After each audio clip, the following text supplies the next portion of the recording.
Exercise number 4.4 question number 1 में हमें एक सीक्वेंस गिवन है 5 20 100 500 अप टू सो ऑन। यहाँ पे अगर हम देखें 20 डिवाइड बाई 5 हमारे पास आ रहा है 4। इस तरह 100 डिवाइड बाई 20 से हमारे पास आ रहा है 5। तो इसका मतलब ये is 20 डिवाइड बाई 5 जो है ना, this is not equal to 100 divided by 20. So the given sequence is not geometric sequence or geometric progression. Question number 2 में भी हमें एक sequence given है। Sequence है 2 4 6 8 up to so on। यहाँ पे हमने देखना ही है कि ये सीक्वेंस ज्योमेट्रिक सीक्वेंस है कि नहीं है। अब यहाँ पे आप देख लें, इसी सीक्वेंस में 4 डिवाइड बाई 2 से हमारे पास आता है 2। इस तरह 6 डिवाइड बाई 4 से हमारे पास आता है 3 बाई 2। तो इसका मतलब ये है कि 4 by 2 is not equal to 6 by 4। Hence given sequence is not geometric progression.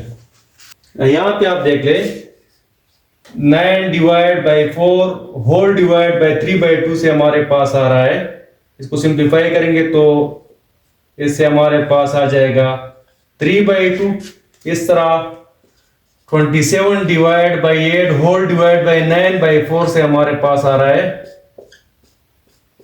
3 by 2। इसी तरह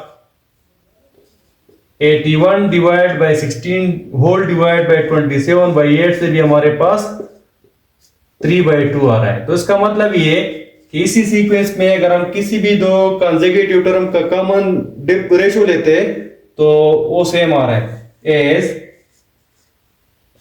9 by 4 divide by 3 by 2 is equal to 27 by 8 divide by 9 by 4 is equal to 81 by 16 divide by 27 by 8 is equal to 3 by 2। Hence given sequence is in arithmetic progression. Question number 4 में हमें एक sequence given है 7 14 21 28 and up to so on. हमने देखना ही है कि ये sequence और ज्योमेट्रिक सीक्वेंस है कि नहीं है। तो यहां पे आप देख ले 14 बाई 7 से हमारे पास आ रहा है 2। इसी तरह 21 बाई 14 से हमारे पास आ रहा है 3 by 2। Since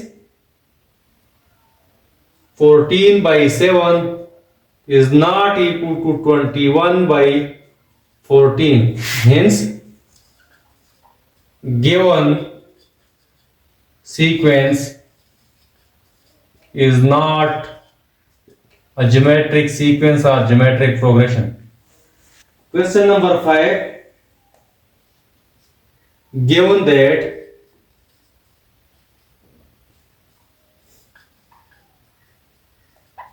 A1 is equal to 3 and R is equal to 2, हमने क्या करना है? हमने फाइंड करना है first 4 terms of geometric sequence. We have to find first 4 terms of geometric sequence or geometric progression। अब इसमें हमें इसी सीक्वेंस में फर्स्ट टर्म गिवन है, तो इसका मतलब ये है कि हमने नेक्स्ट 3 टर्म्स फाइंड करने। नेक्स्ट 3 टर्म्स कौन कौन से होंगे? A2 होगा, A3 होगा और A4 होगा। तो A2 को किस तरह फाइंड करते हैं? By definition of geometric progression A2 हमारे पास होता है A1 time R। This implies that A2 is equal to, values put करेंगे, A1 हमारे पास 3 है और R हमारे पास 2 है। सो A2 हमारे पास आ जाएगा 6। इसी तरह A3 हमारे पास होता है A1 R square. This implies that A3 is equal to A1 की जगह वैल्यू पुट करेंगे 3 और R हमारे पास 2 है, so 2 square. This implies that A3 is equal to 3 multiply by 2 power 2 mean 4, so 3 time 4 is 12। इसी तरह A4 हमारे पास ज्योमेट्रिक प्रोग्रेशन में होता है A1 R cube this implies that A4 बन जाएगा, A1 की जगह वैल्यू पुट करेंगे 3 और R की जगह 2, so 2 power 3. This implies that A4 is equal to 3 times 2 power 3 mean 8 and 3 times 8 is 24. So हमारे पास first 4 terms of the GP आए 3, इसके बाद 6, इसके बाद 12 और इसके बाद 24. Hence first 4 terms of GP are 3, 6, 12 and 24, जो कि हमारा रिक्वायर्ड था. Question number 6, given that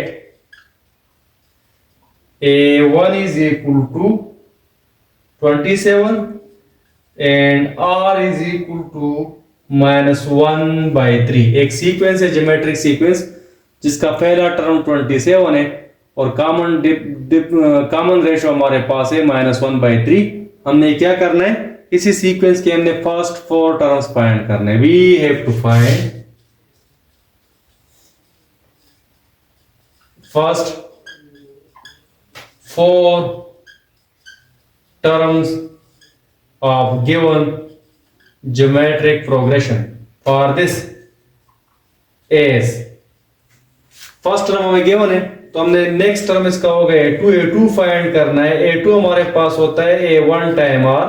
this implies that A2 equal to A1 हमारे पास है 27 और R हमारे पास है -1/3. सो 27 डिवाइड बाई 3 से आता है 9. सो 9 टाइम -1 आते हैं हमारे पास -9. इसी तरह A3 हमारे पास होता है A1 R square. This implies that A3 equal to A1 हमारे पास 27 है, R is -1/3, so -1/3 square. This implies that A3 equal to 27 -1/3 square mean 1/9. This implies that A3 equal to 27 divide by 9 is 3. A4 हमारे पास होगा A1 R cube. This implies that A4 equal to values put करें, A1 हमारे पास 27 है, R हमारे पास -1/3, so -1/3 cube. This implies that A4 equal to 27 multiply by -1/3 cube mean -1/27. This implies that A4 equal to 27 divide by 27, 1 और 1 multiply by -1 is -1. Hence first 4 terms of given GP are 27 -9 3 -1.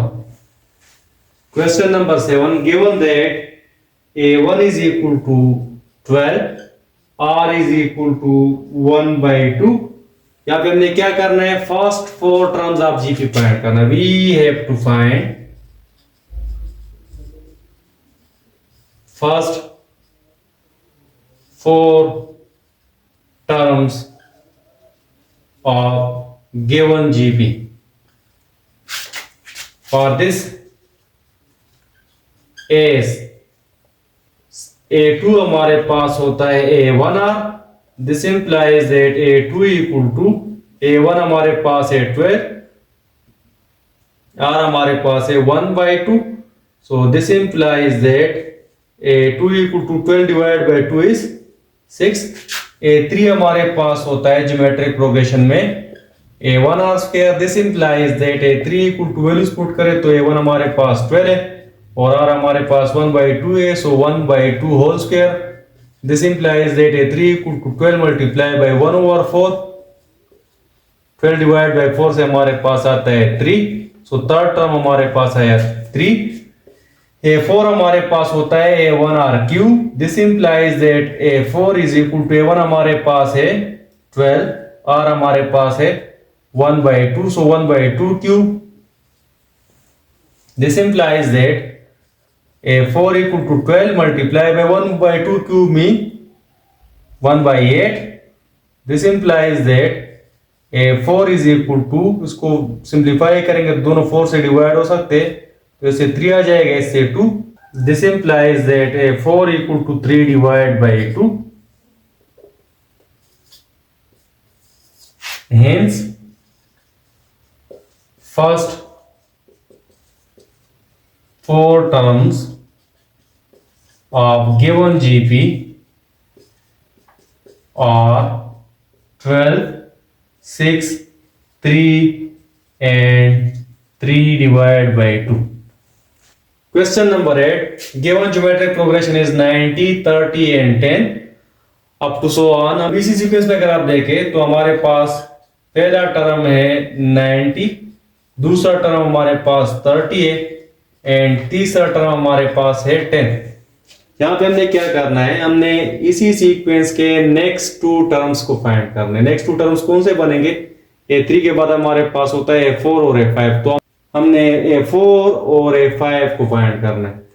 यहाँ पे अगर आप देखें इसी sequence में R हमारे पास है, किसी भी ज्योमेट्रिक सीक्वेंस में या प्रोग्रेशन में हमेशा R हमेशा होता है second term divide by first term. तो ये बन जाएगा सेकंड टर्म 30 और फर्स्ट टर्म 90 है, तो ये आपके पास आ जाएगा 1/3. अब अगर हम A4 को फाइंड करें, now to find A4 and A5, as A4 हमारे पास होता है किसी भी ज्योमेट्रिक सीक्वेंस में A1 टाइम R पावर 3, फिर उस पुट करेंगे तो A4 बन जाएगा. A1 हमारे पास 90 है, R हमारे पास है 1/3, so 1/3 whole cube. This implies that A4 equal to 90 multiply by 1/3 whole cube mean 1/27. A4 हमारे पास आ जाएगा. इन दोनों को सिंप्लीफाई करेंगे, दोनों 9 से डिवाइड हो सकते हैं, तो 90 divide by 9 is 10 and 27 divide by 9 is 3. So A4 हमारे पास आ जाएगा 10/3. इसी तरह A5 हमारे पास होता है A1 R power 4. This implies that A5 equal to A1 हमारे पास है 90 और R हमारे पास है 1/3, so 1/3 power 4. This implies that A5 equal to 90 multiply by 1/3 whole power 4 mean 1/81. दोनों को सिंप्लीफाई करेंगे, दोनों 90 से डिवाइड किए जा सकते, तो ये बन जाएगा 10 और 81 divide by 9 is 9. So A5 हमारे पास आ जाएगा 10/9. Hence next 2 term of the given GP are 10/3 and 10/9. Hence next 2 terms of given GP are 10/3 and 10/9.